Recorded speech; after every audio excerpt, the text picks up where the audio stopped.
Hello mga ka-solar.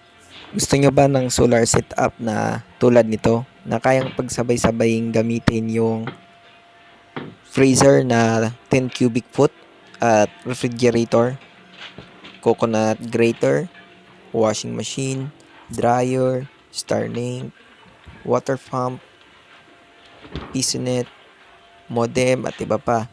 Marami po yung modem namin dahil ano po kami dito, internet provider.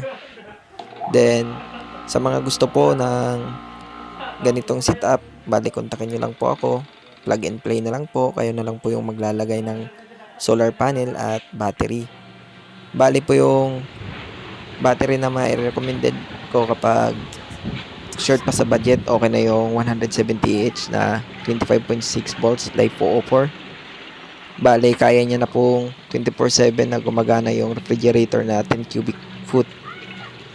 Bali, yung load kasi namin dito na magdamag, Starlink at saka freezer na 10 cubic foot. And yung PV wire po na nakadepende na po kung sasabay nyo sa package kasi pwede rin pong sa inyo na. Bali, ako na lang po magko-compute kung anong size ng PV wire na gagamitin nyo. Bali, plug and play. Ito po, ganitong setup. Ground bar naman po, bali kayo na po yung bibili. Ituturo ko na lang po kung saan kayo bibili at saan kayo makakamura. Bali 5 feet po yung long na required natin.